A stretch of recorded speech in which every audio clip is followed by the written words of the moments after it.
Good day, class. If you remember last week, we discussed about the nature of profession, right?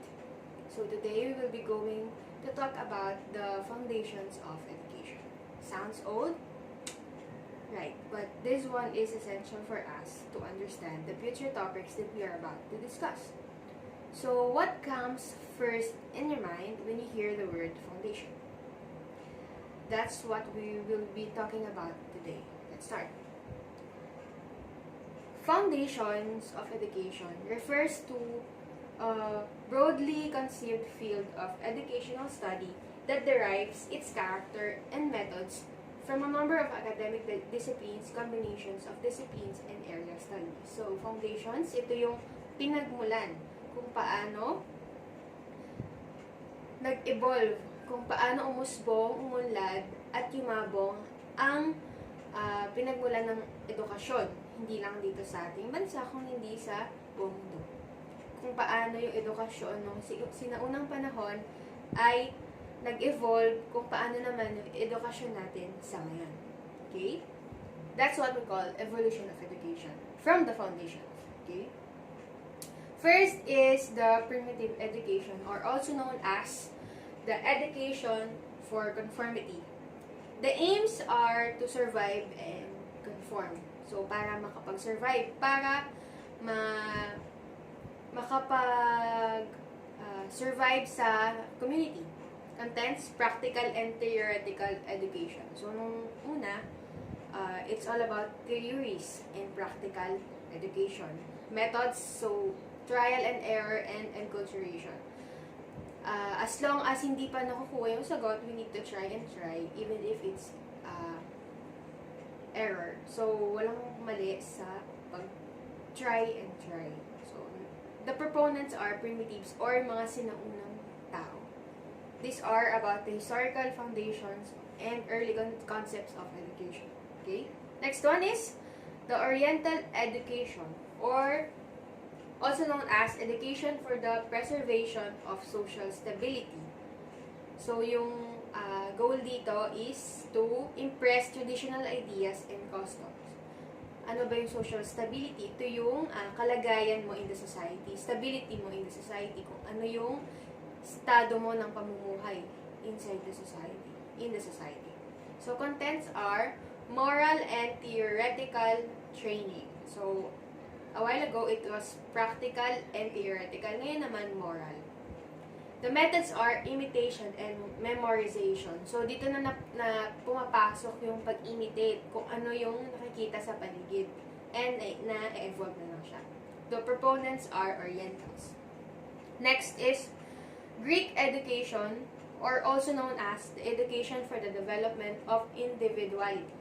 It specifies as an individual. So, about sa sarili. First, it aims to promote individual success and welfare through the harmonious development of the various aspects of human personality. So, nakafocus siya sa pag-develop ng sarili, personality. So, meron tayong tinatawag na Spartan and Athenians sa Greek. So, for Spartans, their aim is to develop a good soldier in each citizen. So, it's about being a soldier. Kasi nagpe-prepare sila sa mga war. And next is, for Athenians, to perfect man, body and mind, for individual excellence needed for public usefulness. So, magkaiba sila ng aim. Para sa mga Athenians, pagkakaroon ng perfect body and mind, which will contribute as an individual excellence para sa public usefulness, para naman in service of the public. Contents, Spartan, military and physical training. So, they focus on training and military training, yun, physical and military training, sapagkat ang aim nila is ma-develop na good soldier yung bawat citizen na meron sila. For Athenians naman, liberal education. So, in-educate nila yung mga citizens nila para maging contribution yon sa excellence na magagamit sa public service. Next, for their methods, sa Spartans, competition and rivalry. So, since nagde-develop nga sila ng good soldier in each citizen, ang methods nila is competition and rivalry for wars. And for Spartans, and for Athenians, principle of individuality. So, kailangan maging independent sila as an individual para maging contribution yun sa public service. And the proponents are Greeks. Next. For Roman education, or what we call education for utilitarianism, its aims is to educate the Roman youth for reading national ideals. Next, its content are physical training, martial arts, use of war weapons. So, they focus also on physical training, which will be used for wars and rivalry, pakikipaglaban. Methods, elementary, memorization, imitation. Secondary, literary exercises, and intensive speech grammar.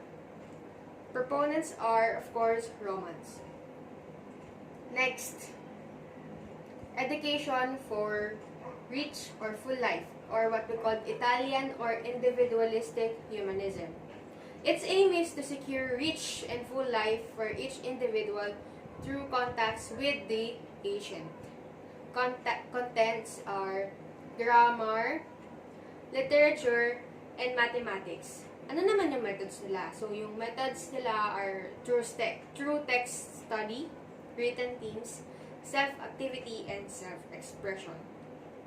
Proponent is Vittorino de Fate. Parang siya yung nagpasimula nung ganong uri ng education ng panahon na yun. Next, social humanism. This one is for modern conceptions of education. Katulad din ni Italian or individualistic humanism. So, we are now at social humanism, or what we call northern humanism.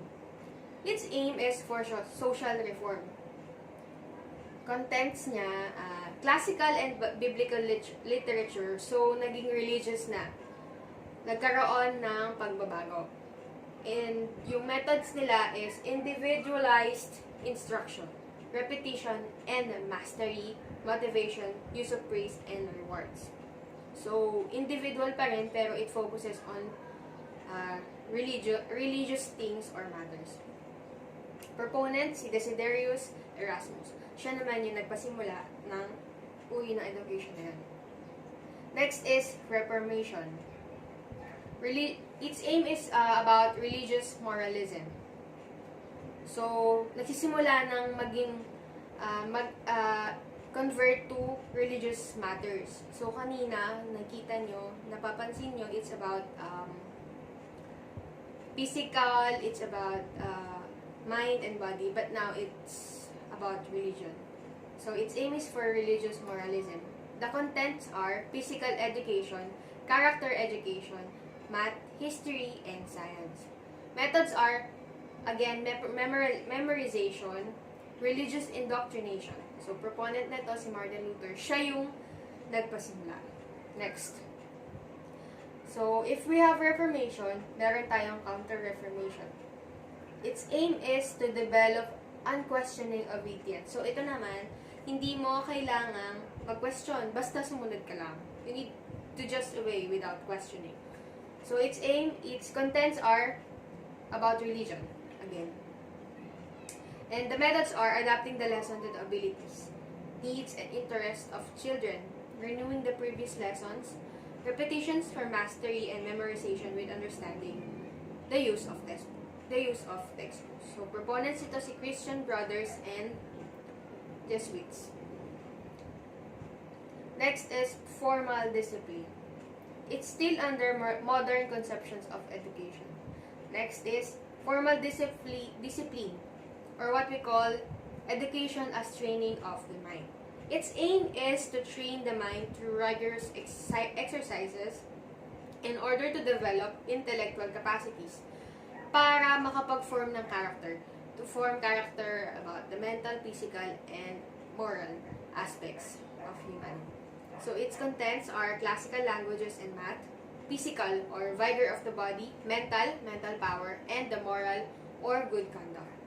Its methods are formal sensation, memory, and reasoning, and drill methods. Proponent niya or yung nagpasimula is si John Locke.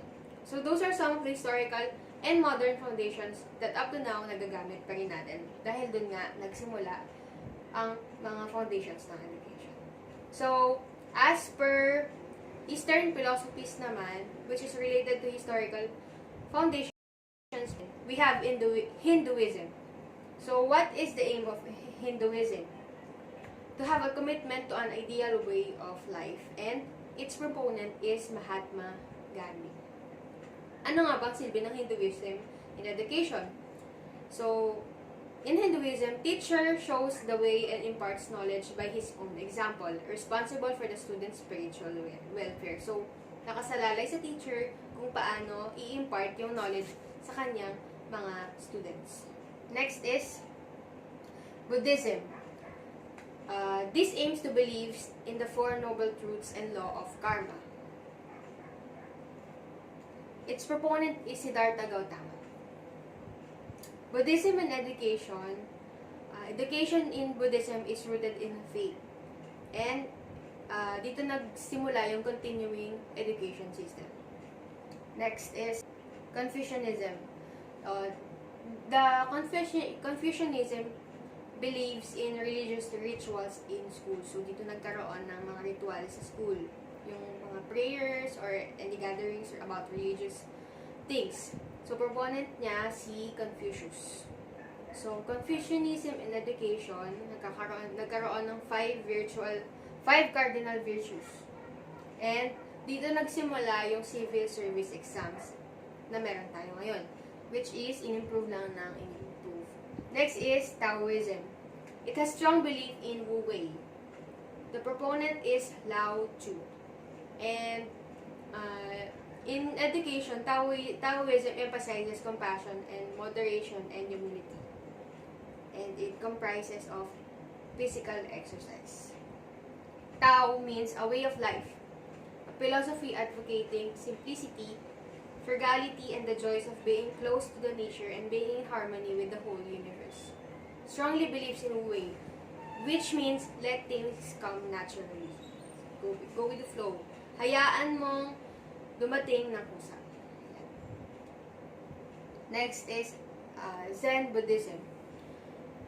This beliefs or Eastern philosophies believes in third eye. And it serves in education as encourage meditation. Teaches that universe is one's mind. So, dito nagsimula yung pagkakaroon ng parang in-emphasize yung meditation, self-meditation. And sinasabi dito na pinaniniwalaan nila na ang universe ay nakadepende sa pag-iisip ng isang tao or kung paano niya patakuhin yung isip niya. Next, yan. So, lastly is Islam. Has 5 pillars, believes in Allah. So, si Allah, para sa kanila, yung tinatawag nilang Diyos. Proponents nito si Muhammad. And Islam in education is useful knowledge necessary for self and humanity. Islamic government. So, meron silang sariling government. Yan. Truly Islamic government is required to provide all means to promote adequate education for its citizens to the best of its ability. And meron silang 5 times a day na prayer, fasting, almsgiving, and pilgrimage. Yun yung kanilang way of education as Islam. I hope you have learned again something today from the histories and foundations of educations, from Eastern to modern to historical philosophies. Thank you for listening. Till next time.